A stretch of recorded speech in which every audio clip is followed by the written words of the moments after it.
POV Arman. Perkataan dokter bagai sebuah batu besar yang menghantamku dengan sangat keras. Aku terkejut luar biasa, hingga sulit mengeluarkan kata-kata. Hamil. Istri saya sedang hamil, Pak Dokter. Tanyaku dengan bibir bergetar, membayangkan Linda kecelakaan dengan janin di perutnya.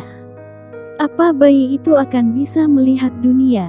Atau bayi itu harus pergi sebelum sempat melihat dunia? Ku gelengkan kepalaku kuat-kuat. Iya, istri Anda sedang dalam keadaan hamil, perkiraan usia kandungannya 7 minggu. Apa Anda belum tahu? Dokter mengerutkan dahinya dalam. Aku menggelengkan kepalaku, memang belum tahu. Sepertinya istri saya juga belum menyadari kalau dia sedang hamil. Ujarku, aku mengingat kelakuan Linda akhir-akhir ini. Dia jadi makin manja dan cemburuan. Tapi untuk makan minum masih biasa saja, mungkin itu yang membuatnya belum menyadari kalau ada janin dalam rahimnya. Dokter mengangguk paham. Lalu bagaimana sekarang kondisi istri saya dan kandungannya? Apa mereka baik-baik saja? Tanyaku ingin semakin meyakinkan. Kondisi istri Anda saat ini kritis seperti yang saya katakan tadi, tapi sangat beruntung karena kondisi kandungannya kuat hingga bisa bertahan. Antara sedih dan lega yang bercampur aduk di hatiku. Sedih mendengar kondisi Linda yang kritis, dan senang mendengar kondisi kandungannya yang baik-baik saja. Setelah beberapa saat mengobrol, aku kembali ke ruang tunggu. Lalu aku melihat kondisi Linda di ICU, aku diizinkan masuk dengan prosedur yang harus aku ikuti. Linda, maafkan jika selama ini aku sering membuatmu kecewa dan sakit hati. Tapi apa yang kamu pikirkan salah, aku tak ada hubungan apapun dengan Anita. Aku berkata dengan lirih. Apa kamu tahu, Lin? Ternyata ada bayi dalam rahimmu ini. Aku tersenyum membayangkan ada bayi mungil lahir dan dia memanggilku papa setelah pandai bicara.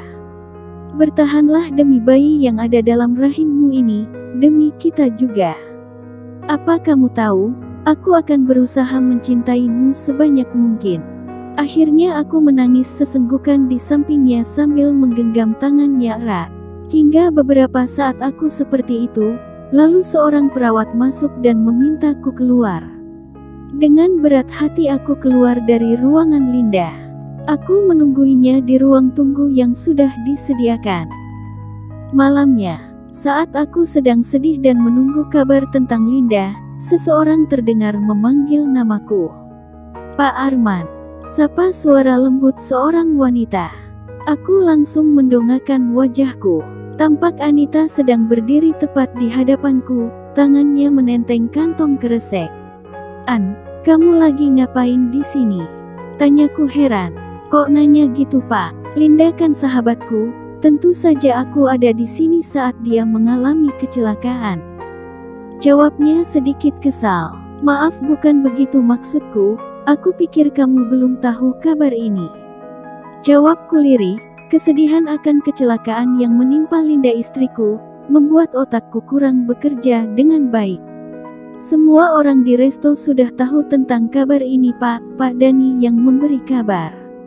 Ujar Anita, sambil duduk di sampingku. Aku mengangguk tanda paham. Dani adalah orang yang kuminta untuk mengambil mobilku saat itu. Makanlah dulu, Pak, saya yakin Anda pasti belum makan sejak siang tadi. Ucapnya, sambil menyodorkan kantong kresek yang dibawanya. Aku menerima makanan dari Anita hanya sekedar untuk menghargainya yang sudah rela membelikanku makanan. Terima kasih, An, ucapku. Dimakan sekarang saja, Pak, ucap Anita. Aku segera membuka kantong kresek yang dia bawa, isinya sebungkus nasi padang dan sebotol air mineral. Terima kasih, An, tahu aja kesukaanku, kataku sambil tersenyum. Sekilas bisa kulihat raut wajahnya yang merona. Aku jadi heran apa aku salah mengatakan kata-kata padanya. Padahal aku bukan sedang merayunya kan. Ada-ada saja. Aku langsung makan menggunakan sendok yang ada dalam kantong kresek itu. Sepertinya Anita tahu kalau aku terbiasa makan dengan sendok. Jadi dia membawakannya untukku. Setelah berdoa, aku segera makan sampai habis. Biar saya buang sampahnya, Pak. Anita langsung mengambil sampah bekas makanku dan membuangnya ke tong sampah. Aku hanya menatapnya heran, aku juga bisa melakukannya sendiri. Apalagi jarak tong sampah tidaklah jauh. Aku bukanlah bos semena-mena yang hanya untuk buang sampah saja akan nyuruh bawahanku, apalagi ini sudah di luar jam kerja. Kamu gak usah seperti itu, saya bisa melakukannya sendiri. Lagian ini sudah malam, sebaiknya kamu pulang saja. Ujarku. Gak apa-apa, saya senang melakukannya untuk Bapak. Dia bicara dengan senyuman yang menurutku manis dan seperti menyimpan sesuatu di dalamnya. Tapi aku gak mau salah mengartikan, yang ujung-ujungnya jadi fitnah. Terima kasih kalau begitu, tapi ini sudah malam untuk ukuran wanita ada di luar. Sebaiknya kamu pulang saja. Usirku lagi secara halus. Jujur aku merasa risih, ada Anita yang nyatanya bukan siapa-siapaku berada dekat denganku malam-malam begini. Meski ini di rumah sakit, dan bukan cuma ada kami saja di ruang tunggu ini. Tak apa-apa, malam ini dan malam-malam selanjutnya saya akan menemani Bapak di rumah sakit. Perkataan Anita sungguh membuatku tak percaya. Apa maksudnya coba? Gak usah nanti kamu bisa sakit. Lebih baik pulang saja. Ucapku sedikit kesal, karena dia berkeras hati ingin menemaniku di sini. Bapak gak senang saya ada di sini? Tanyanya dengan raut wajah sedih. Melihatnya sedih, membuatku tak enak hati. Maafkan saya saya hanya gak mau kamu sakit kalau harus nungguin di sini. Sepertinya aku salah memberikan alasan. Karena selanjutnya Anita tampak tersipu malu dengan pipi memerah. Terima kasih atas perhatian Bapak, ujarnya dengan senyuman yang membuatku risih. Oleh karena itu sebaiknya kamu segera pulang saja, apalagi besok kamu harus bekerja. Aku tak mau kamu bolos besok hanya karena kamu diam di sini semalaman. Ujarku.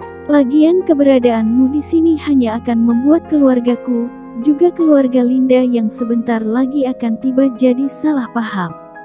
Lanjutku, aku tak mau dia makin salah mengartikan perkataanku yang tadi.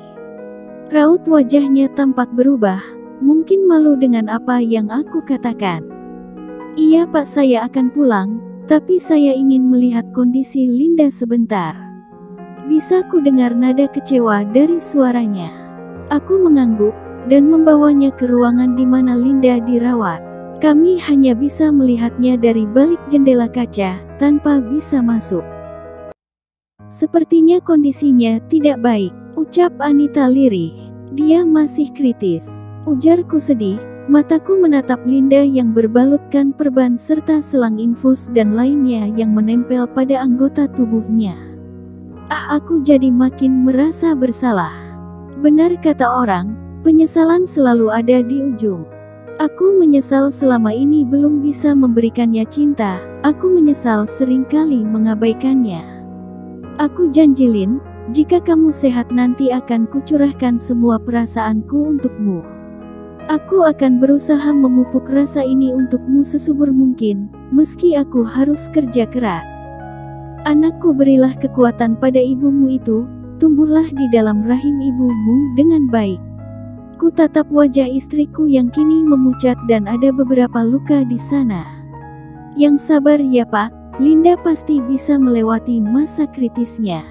Ucap Anita tiba-tiba, tangannya mengusap-usap punggungku dengan lembut. Mungkin dia ingin menenangkanku. Aku hanya diam menoleh ke arahnya sekilas, lalu kembali menatap wajah cantik istriku itu.